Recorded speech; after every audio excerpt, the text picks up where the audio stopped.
ಇಂದೇ ಡೌನ್ಲೋಡ್ ಮಾಡಿ ಮತ್ತು ನಿಮ್ಮ ನೆಚ್ಚಿನ ಶೋಗಳನ್ನ ಆನಂದಿಸಿ. ಅಂದ್ರೆ ಅವನು ಮಕ್ಕಳಿಗೆ ಪಾಠ ಹೇಳ್ಕೊಡ್ತೀನಿ ಬನ್ನಿ ಅಂತ ಕರೆದಿದ್ದೇನೋ ನಿಜ, ಆದರೆ ಮಕ್ಕಳೇ ಬರದೆ ಓಡಿ ಹೋದ್ರಲ್ಲ. ಮತ್ತೆ ಬರ್ಬೋದಲ್ಲ, ಅವ್ರು ಬಂದಾಗ ಇವನ್ ಪಾಠ ಮಾಡ್ಬೋದು. ಅವರು ಮತ್ತೆ ಬಂದೇ ಬರ್ತಾರೆ ಆಚಾರ್ಯರೇ. ಅಷ್ಟು ಕಡಾಖಂಡಿತವಾಗಿ ಹೇಗೆ ಹೇಳ್ತೀಯ? ಮನುಷ್ಯರಿಗೆ ಒಂದು ವಿಷಯದ ಬಗ್ಗೆ ಕುತೂಹಲ ಬಂತು ಅಂದ್ರೆ ಅದು ತಣಿಯೋವರೆಗೂ ಅವ್ರು ಪದೇ ಪದೇ ಪ್ರಯತ್ನ ಮಾಡ್ತಾನೆ ಇರ್ತಾರೆ. ಹಾಗಾದರೆ ಸ್ವಲ್ಪ ಸಮಯ ಕಾಯೋಣ. ಅವನು ಮೊದಲು ಆ ಮಕ್ಕಳನ್ನ ಕರ್ಕೊಂಡು ಬಂದು ವಿದ್ಯಾಪೀಠದಲ್ಲಿ ಕೂರಿಸ್ಲಿ.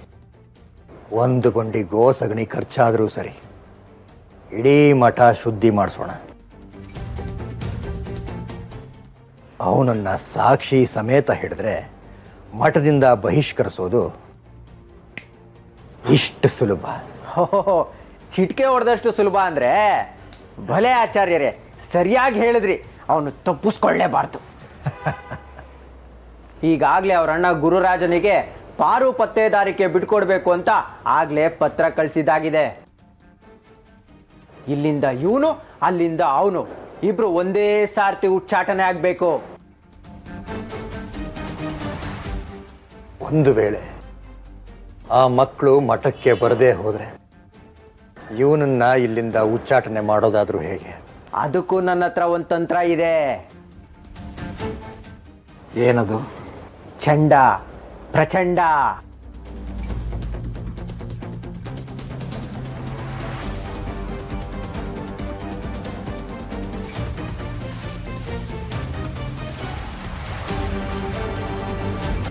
ಎಲ್ಲಿ ಬಚ್ಚಿಟ್ಟಿದ್ಯಾ ಹೇಳು. ನಾನು ಹೇಳಲ್ಲ. ಹಚ್ಚುತ್ತಾ? ಸರಸ್ವತಿ, ಅಮ್ಮ, ಇವತ್ತು ಇವಳು ಏನ್ ಮಾಡಿದ್ಲು ಗೊತ್ತಾ? ಏನೇ ಮಾಡ್ದೆ? ಏನು ಮಾಡಿಲ್ಲಮ್ಮ. ಈಗ ಕೇಳು, ಎಲ್ಲಿ ಬಚ್ಚಿಟ್ಟಿದ್ಯಾ ಅಂತ. ನಾನೇನು ಕೇಳಲ್ಲ, ನೀನು ಏನು ಹೇಳಬೇಡ. ಈಗ ನಾನು ಹೇಳ್ತೀನಲ್ಲ.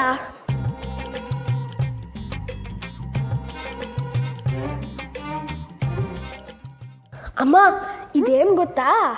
ಇದನ್ನೆಲ್ಲ ಇವಳು ದಾನ ಮಾಡಕ್ ಕೊಟ್ಟಿದ್ಲು. ನಾನು ಬೇಡ ಅಂತ ಬಚ್ಚಿಟ್ಟಿದ್ದೆ. ಏನೇ ಇದು? ಯಾರಿಗೆ ಇದೆಲ್ಲ? ಅದು ಮೇಲಿನ ಬೀದಿಲಿ ಅಜ್ಜಿ ತಾತ ಇದ್ದಾರೆ. ಅವರಿಗೆ ತುಂಬ ವಯಸ್ಸಾಗಿದೆ. ಪಾಪ ಅವ್ರಿಗೆ ಯಾರೂ ಇಲ್ಲ. ಹಾಗಂತ ದಿನ ನಮ್ಮ ಮನೆಯಿಂದ ಪಡಿ ನಡ್ಸಕ್ಕಾಗುತ್ತಾ? ದಿನ ಇಷ್ಟಿಷ್ಟು ಪದಾರ್ಥಗಳನ್ನು ಕೊಡ್ತಾ ಇದ್ರೆ ಒಂದು ತಿಂಗಳಿಗೆ ಎಷ್ಟು ಖರ್ಚಾಗುತ್ತೆ ಅಂತ ನಿನಗೆ ಗೊತ್ತಾ? ಗೊತ್ತು. ಅದಕ್ಕೆ ಪ್ರತಿದಿನ ಅವ್ರಿಗೆ ಕೊಟ್ಟಾಗ್ಲೆಲ್ಲ ನಾನು ಒಂದೊತ್ತು ಉಪವಾಸ ಇರ್ತೀನಿ.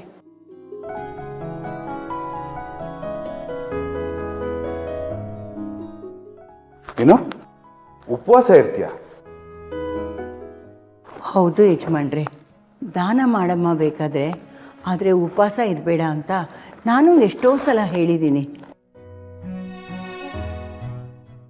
ಅದಕ್ಕವಳು, ನಾ ದುಡ್ದಿದ್ರಲ್ಲಿ ನನಗೆ ದಾನ ಮಾಡೋ ಅಧಿಕಾರ ಇರುತ್ತೆ, ಆದರೆ ಇದು ನಾ ದುಡ್ದಿದ್ದಲ್ಲ, ನಮ್ಮ ಅಪ್ಪ ದುಡ್ದಿದ್ದು ಅಂತ ಹೇಳಿದ್ಲು.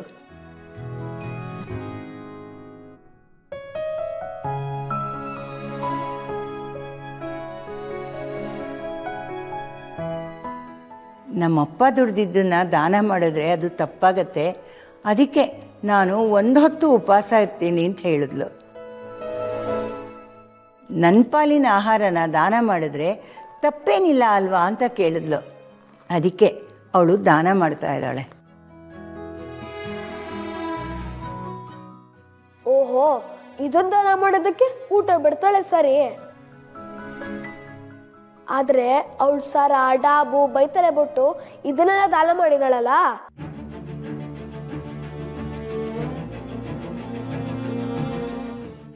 ಅದಕ್ಕೇನ್ ಬಿಡ್ತಾಳೆ ಅಂತ ಕೇಳಮ್ಮ. ಏಯ್, ಬಾಯಿ ಮುಟ್ಕೊಂಡು ಸುಮ್ಮನಿರೋ. ಅಮ್ಮ, ನನ್ನ ಗೆಳತಿ ಮದುವೆಗೆ ಹೋಗಿದ್ದೆ. ಉಡುಗೊರೆ ಕೊಡಬೇಕಾಗಿತ್ತು.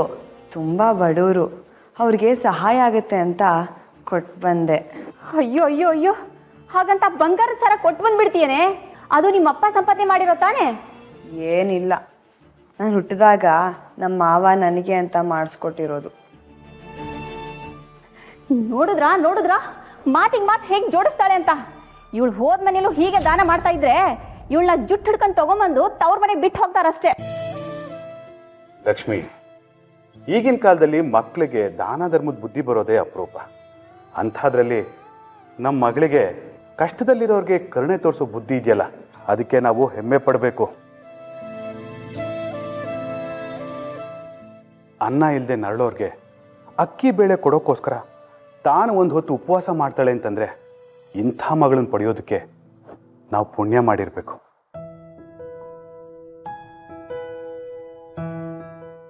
ಅವಳು ದಾನ ಮಾಡೋ ಮನಸ್ಸಿನ ಜೊತೆಗೆ ಯಾವುದನ್ನು ದಾನ ಮಾಡಬೇಕು, ಎಷ್ಟು ದಾನ ಮಾಡಬೇಕು ಅನ್ನೋ ಪ್ರಜ್ಞೆನೂ ಇದೆ. ಅರ್ಹರಿಗೆ ದಾನ ಮಾಡೋದು ಅಪರಾಧ ಅಲ್ಲ. ನೀವು ಹೀಗೆ ಅವಳನ್ನ ವಹಿಸ್ಕೊಂಡು ಮಾತಾಡ್ತಿರೋದ್ರಿಂದಾನೆ ಅವಳು ಹದ್ ಮೀರ್ ಹೋಗಿರೋದು. ಹೀಗೆ ಆದ್ರೆ ಇವಳು ಹೋದ ಮನೆ ಉದ್ಧಾರ ಆದ ಹಾಗೇನೆ. ಏನಾದ್ರೂ ಮಾಡ್ಕೊಳ್ಳಿ, ತಗೊಳ್ಳಿ, ಇನ್ನು ಒಳಗಡೆ ಎತ್ತಿಡಿ, ಏನಾದ್ರೂ ಮಾಡ್ಕೊಳ್ಳಿ.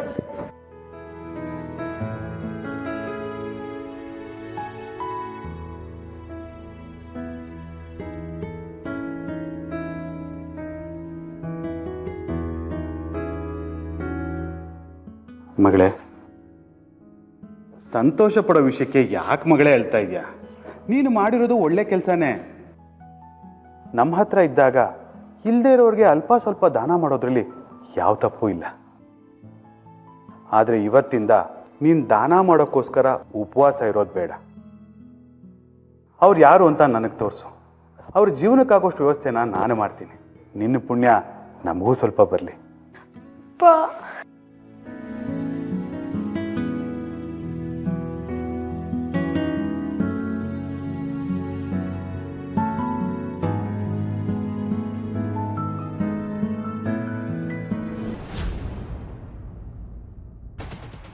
ಓಹೋ, ದಯಮಾಡಿಸ್ಬೇಕು, ದಯಮಾಡಿಸ್ಬೇಕು. ಮಹಾಪಂಡಿತ ಪ್ರಚಂಡ ದಂಡನಾಚಾರ್ಯರು.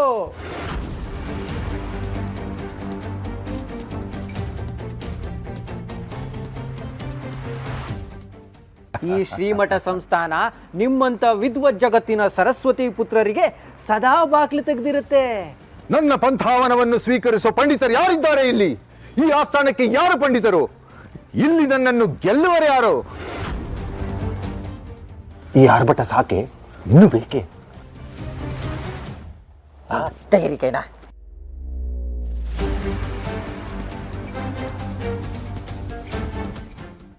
ಇದೇನು ಮಹಾರಾಜರ ದರ್ಬಾರೆ ಆರ್ಭಟ ಮಾಡೋದಕ್ಕೆ? ಒಂದು ನೆನಪಿರ್ಲಿ, ನಾನೇ ನಿಮ್ಮನ್ನ ಇಲ್ಲಿಗೆ ಕರೆಸಿದ್ದು ಅಂತ ಯಾರಿಗೂ ತಿಳಿಕೂಡ್ದು.